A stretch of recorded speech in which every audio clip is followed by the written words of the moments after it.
I'm Gemma Perry and welcome to Mooncake.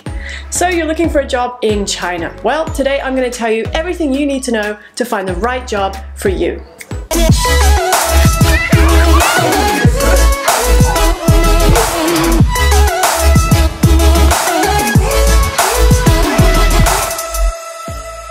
The first thing to note when looking for a teaching job in China is that if you are a native speaker who qualifies for the working visa, it is incredibly easy to find a job here. China has one of the biggest ESL job markets in the world, and with the recent crackdown on visa regulations and the industry as a whole trying to raise its standards, there's never been a better time to find a teaching position in China. However, finding a good job is easier said than done, and you need to know what to look for to make sure you get the right job for you. So where do we start? Well, the first thing to note is that there are two main avenues to finding a teaching position in China: direct application or through an agency.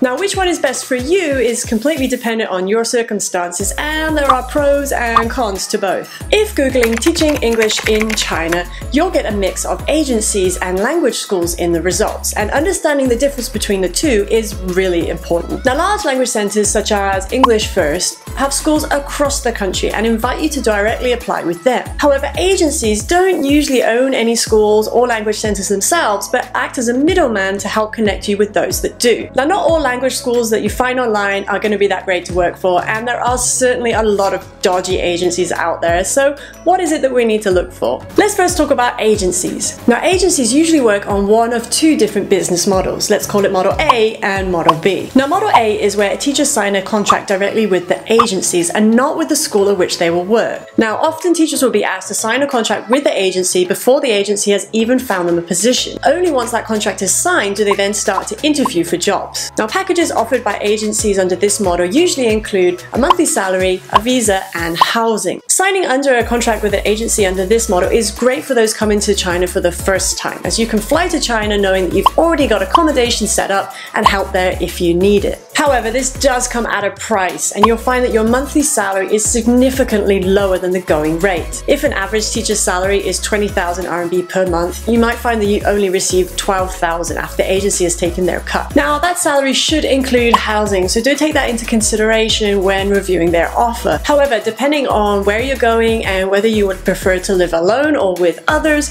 you might be better off asking for a higher salary and finding accommodation by yourself. This way you can choose the rent that you want to pay, choose your own apartment and those you want to live with. Most agencies are quite happy to help get you set up with the apartment, but do bear in mind that rent here is usually paid 3 months in advance, and you would have to pay that bill up front. Another downside to working through an agency under this model is that you're not always treated that well. And because you're not directly contracted with the school that you'll be working at, you may find that your colleagues have benefits that you don't, such as extra holidays or sick pay. I'm going on holiday! What holiday? Agencies also vary in professionalism, and although there are some really good ones out there, there's a huge number of agencies who just see you as a paycheck and may not give you everything they promise at the beginning. Researching the agency you want to work for is vital. Do they have a website? What are other people saying about them online? Make sure you do your research and don't get ripped off. The second business model that agencies will use is where the teacher is introduced to the school, and then if hired, the school pays a one-off finder's fee to the agent.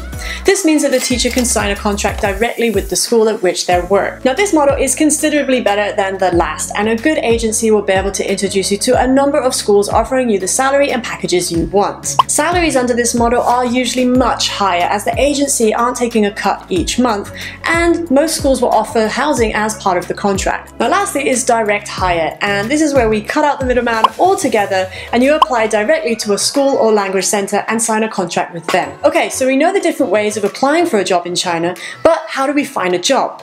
Well, the first step is to research. Research, research, research. Think about the level of English you want to teach, be it kindergarten, secondary school, university, or even business English, and start researching online. See what institutions are hiring at the moment, and if you find one, research that institution. Would you rather go through an agency? If so, you need to find an agency, and when you do, research them. What's their website like? What are other people saying online about them?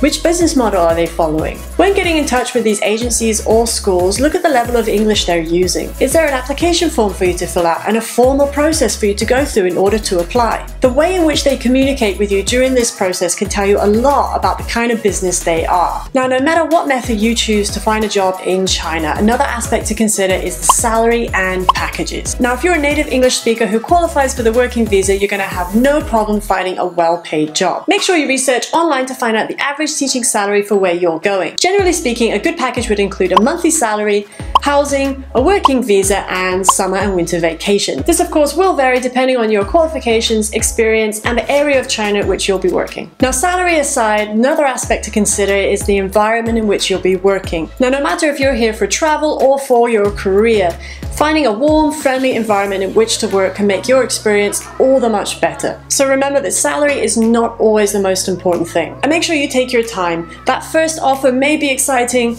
but it won't necessarily be the right job for you. So when looking for a teaching job in China, research is key. Think about the level you want to teach, start researching for agencies or institutions that can offer you positions with the salary and packages you want. That's it for this video, guys. I hope that you found it informative. Let me know in the comments below, what would you like to know about teaching and living in China? Don't forget to give this video a thumbs up and subscribe below for more videos from Mooncake.